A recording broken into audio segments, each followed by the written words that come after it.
Hi friends, hello. Report 2, Return of the Tumor, Attilas' Revenge. I'm alive. Here we are. Yeah, it was a great time. It was not a great time. My team is great. They have managed my pain and my nauseousness really well. They had me stay overnight and part of the next day just to make sure my pain was under control. Make sure there weren't any problems. I have had so many IVs stuck in my body. My arm, one in my hand. I asked them to remove the one in my hand after, 24 hours, and they hadn't used it, and one in my arm was still flushing fine. They took it out, and then they had to do a blood draw, and instead of drawing from the other active IV, she took it out of my hand.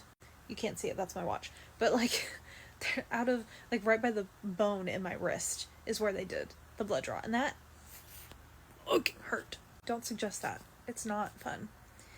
So, whatever. They wanted to do more blood work before they sent me home. Elevated white blood cells. My liver's pissed, but it's to be expected right now. So, I'm at home. They put the catheter. There's a pretty sizable, I think it's a hematoma. It's like a hard lump under the skin, basically, of bleeding and whatnot. They put the catheter in the same spot they put it for the last procedure. So it's in my groin, in the same spot, twice in a row now.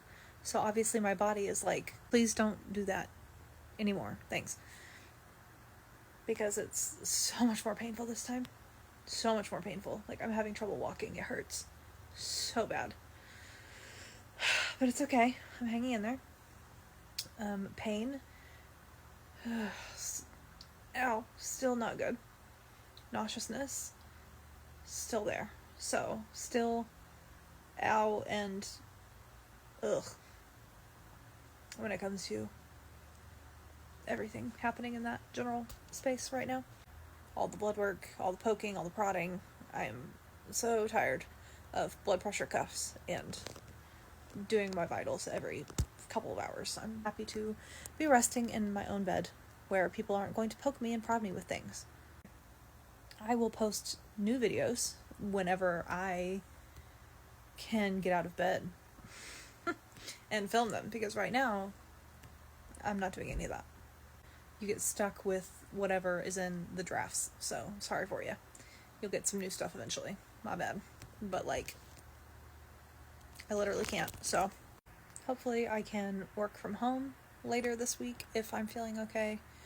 If I'm feeling like how I am now, that's not gonna happen. But we'll see. So here we are.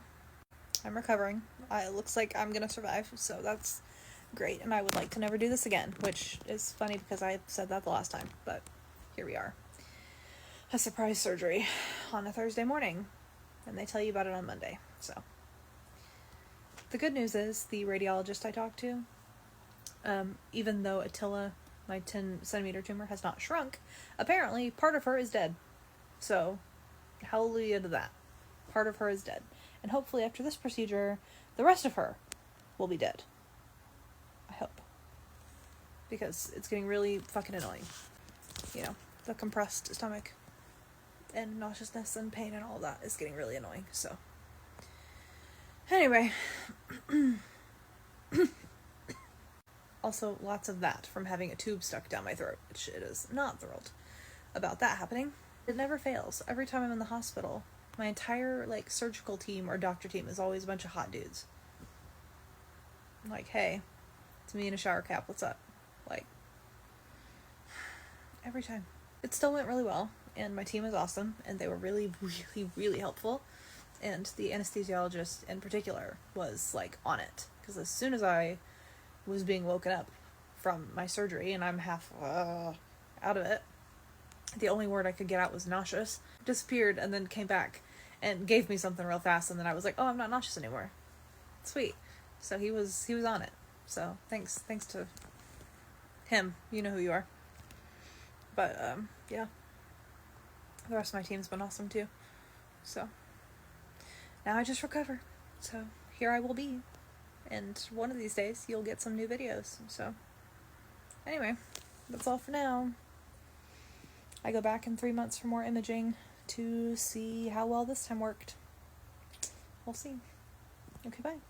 The post-embolization syndrome that I thought I didn't get this time. I spoke too soon. Apparently it can take up to 72 hours to show up. And I'm now running a fever and feel like I have the flu. In addition to the pain, the nausea, the cramping. So, love that for me. Be careful with your birth control, kids, because if you take one that has estrogen and progesterone, there's a slight possibility, one in a million actually, that you will end up exactly where I am. And you can actually develop the adenomas without the disease that I have, and that's even more common. So, it's in the fine print. Just be aware.